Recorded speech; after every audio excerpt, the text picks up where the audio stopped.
সকালে সমস্ত কাজ সেরে আমি চলে এসেছি আমার অস্ত্র নিয়ে। ঘড়িতে এখন বাজে 10টা 15। নমস্কার বন্ধুরা, গৃহস্থের টুকিটাকির আরেকটি নতুন ভিডিওতে তোমাদের স্বাগত জানাই। সামনেই চলে আসছে দুর্গাপুজো, আর বেশি দেরি নেই। আমি আজকে ডাইনিংটা ঝেড়ে নেব। তোমরাও আশা করি রোজই কিছু না কিছু ঝাড়াঝাড়ির কাজ করছো। প্রথমে সব ঘরের দরজাগুলো বন্ধ করে দিলাম যাতে ধুলোটা না পৌঁছায়। তারপর দেখো পরে নিয়েছি একটা মাস্ক। এরপর চারিদিকে দেওয়ালে যা আছে ওয়াল হ্যাঙ্গিং আর পিকচার সব আস্তে আস্তে খুলে নেবো, আর সেগুলো মুছে সব সোফার ওপরে একে একে রাখবো। আগে ওগুলো না খুলে নিলে ওগুলোর মধ্যে আরও ধুলো পড়ে যাবে। আর এই ওয়াল হ্যাঙ্গিংটা দেখো আমি কিছু ফেলে দেওয়া জিনিস দিয়ে নিজেই তৈরি করেছিলাম। ব্যাগের কিছু টুকরো অংশ, আবার আমাদের যে হার আমরা পরি না, যেগুলো পুঁতির হার, যেগুলো পুরনো হয়ে গেছে, সেই পুঁতি দিয়ে, আর সঙ্গে শীতকালে যে গাছগুলো আসে সেই ছোট ছোট টবগুলোকে কালার করে এই ওয়াল হ্যাঙ্গিংটা আমি তৈরি করেছিলাম। এবার সমস্ত পিকচারগুলো খুলে ভালো করে মুছে নেবো।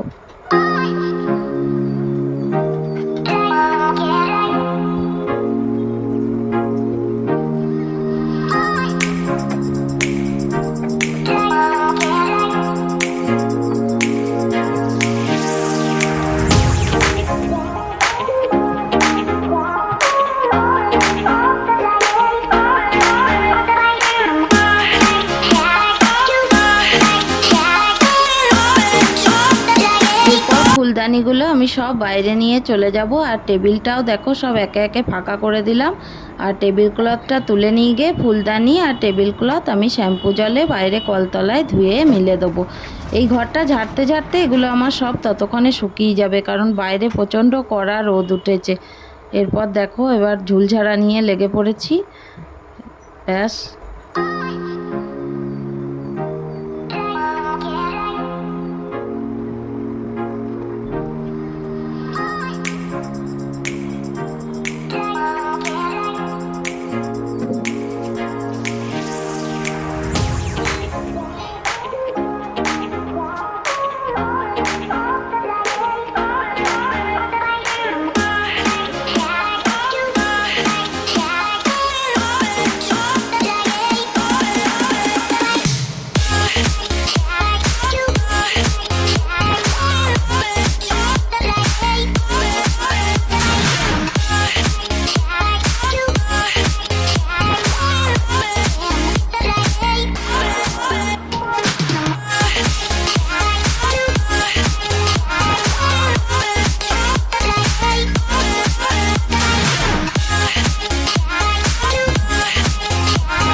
সব জায়গা ভালো করে ঝেড়ে নেওয়ার পর এবার আমি ঘড়িটা খুলে নিলাম। ঘড়িটা খোলার আগে কেমন করে দেখছি দেখেছো, পেছনে যদি একটা টিকটিকি থাকতো আমি কিন্তু এখন চেয়ার থেকে লাফ মেরে দিতাম। তাই তার আগে ভালো করে দেখে নিলাম, দিয়ে সেখানটা ভালো করে ঝেড়ে এবার ঘড়িটা মুছে নেবো, মুছে আবার টাঙিয়ে দেবো।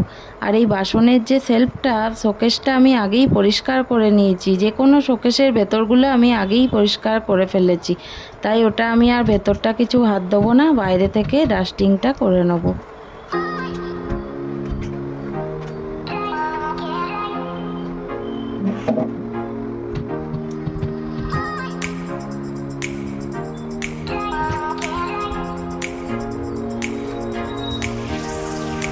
আজকে আমার সকাল সকালই ঘরে রান্না অন্য কাজ সব হয়ে গেছে। আমি তো প্রথমে জানি ছেলে স্কুল যাবে, সেই মতো সকাল থেকে উঠে সব কাজ শুরু করে দিয়েছি।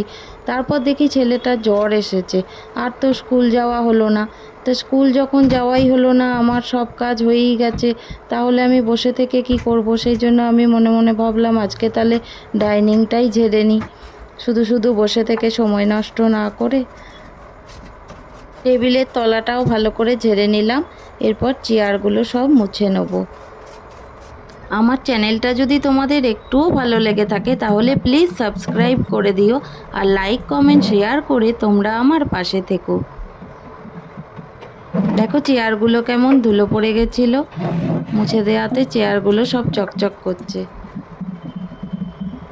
আর এরপরে আমি ঝাঁট দিয়ে নেবো। ঝাঁট দেওয়ার পর দেখবে কীরকম ধুলোটা বেরোলো। দেখলে মনে হয় যেন একটুও কিছুই কোথাও নোংরা হয়নি, কিন্তু ঝাড়ার পর বোঝা যায় যে কতটা নোংরা পড়েছিল সব কিছুতে।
একটা মগের মধ্যে শ্যাম্পু জল গুলে নিয়েছি। এবার টেবিলটাকে ভালো করে মুছে নেবো। টেবিলটাতে কতটা ধুলো পড়েছিল তা তো দেখেইছো, তাই শ্যাম্পু জল দিয়ে টেবিলটা মুছে নিলাম। ওটা টেবিলের ওপরে সানমাইকা বসানো আছে, তার ফলে শ্যাম্পু জল দিয়ে মোছাতে ভালোই চকচক করবে।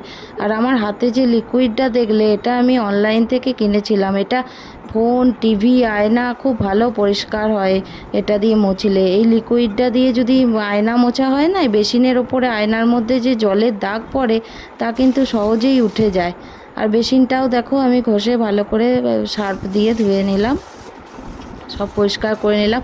এই সমস্ত কাজ করতে আমার প্রায় ঘন্টাখানেক লেগেছে।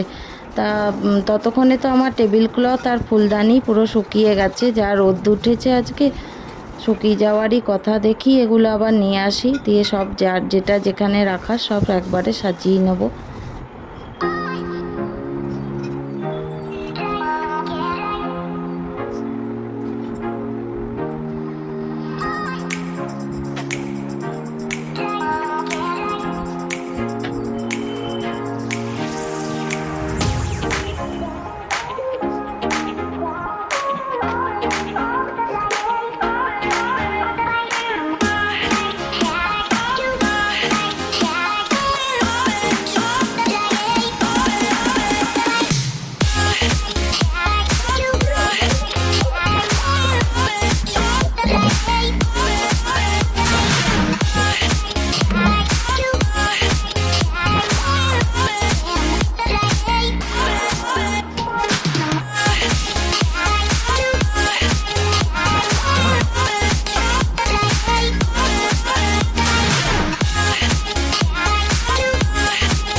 পরিপাটি হয়ে গেছে। এবার সবার শেষে সোফার কভারটা পাল্টে নেবো।